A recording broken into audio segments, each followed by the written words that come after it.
Un hôtel de ville moderne, fonctionnel, est forcément un élément décisif dans la prise en charge des services publics que nous offrons aux populations. Par conséquent, l'hôtel de ville que nous avions à Bignona était devenu vétuste. Il était arrivé pour nous de doter notre ville, que nous aimons tant, d'un hôtel de ville à la dimension des ambitions que ces enfants ont pour cette commune. C'est ce qui a expliqué la mobilisation de ma personne, mais également de l'ensemble du conseil municipal que j'ai l'honneur de diriger pour l'érection de cet hôtel de ville qui, comme vous venez de le rappeler, a coûté 130 millions en termes de construction et équipement. Alors, nous sommes à quelques 2 mois des locales. Aujourd'hui, si on vous demandait de faire un bilan de votre passage au niveau de la désignation, qu'est-ce que vous dites? Écoutez, le bilan, il va être très long de le faire parce que nous avons fait beaucoup de choses, presque dans tous les secteurs, qu'il s'agisse de la santé, de l'éducation, des infrastructures, l'encadrement des acteurs économiques, le renforcement du service municipal, le renforcement de capacité de nos agents, la redynamisation des cadres de concertation dans les quartiers pour favoriser la gouvernance participative. Nous avons réhabilité les routes, les ponts pour faciliter la mobilité urbaine. Nous avons sécurisé les lieux comme les cimetières qui sont devenus, qui étaient ouverts aux animaux.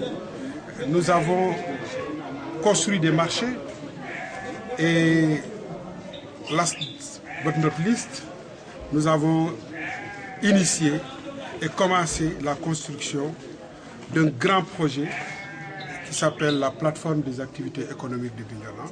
Cette plateforme, une fois terminée, permettra la création d'emplois directs et indirects par centaines, voire par milliers, mais favorisera la valorisation des produits locaux en Casamance et l'émergence d'une industrie locale orientée, articulée autour de l'agrobusiness. Donc je crois que ce sont là des projets, des réalisations qui peuvent nous valoir une satisfaction. Sur le plan politique, cet appel du pied du ministre Thomas Sambou à votre personne, mais aussi un peu à tous ces PCR qui sont dans votre département, celui de Bignona. Alors, est-ce à dire que Mamadou Lamine Keita va rejoindre l'APR, ou bien comment Mamadou Lamine Keita compte-t-il aller, lui et son parti, le PDS, à ces élections locales? Écoutez, je crois qu'il faut bien comprendre l'appel du ministre Thomas Sambou. Je crois que ce n'est pas la première fois qu'il lance un tel appel. Il a pris la précaution lui-même de dire qu'il ne s'agit pas de demander à quelqu'un de quitter un parti. Pour ma part, j'ai 2 partis politiques. L'un s'appelle le Parti démocratique sénégalais et le second s'appelle Bignona. En ce qui concerne le Parti démocratique sénégalais, considérez que moi, je me considère comme un des piliers qui ne doivent jamais bouger. Je me positionne parmi les héritiers de Maître Abdoulaye Wade. Je me positionne parmi ceux qui ont l'obligation de perpétuer au sein du Parti démocratique sénégalais l'œuvre de Maître Abdoulaye. Donc, à ce niveau, il n'y a pas d'ambiguïté.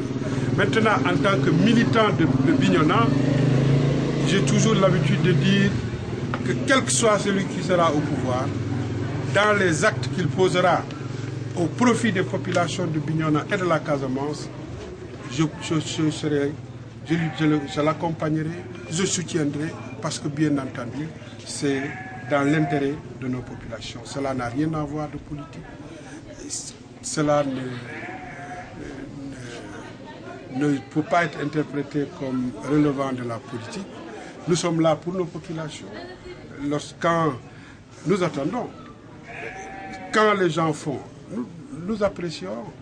Voilà. Nous souhaitons qu'ils fassent, c'est ce que nous souhaitons, et nous attendons. Et tout ce qu'il fera, qui se fera au profit de nos populations, bénéficiera de notre soutien. Vous êtes candidat à votre succès? Oui, ça, je crois que je l'ai déjà dit, c'est déjà connu. Priez pour moi pour que je remplisse, parce que j'ai beaucoup de projets que j'ai engagés et qui méritent d'être terminés. Monsieur le maire,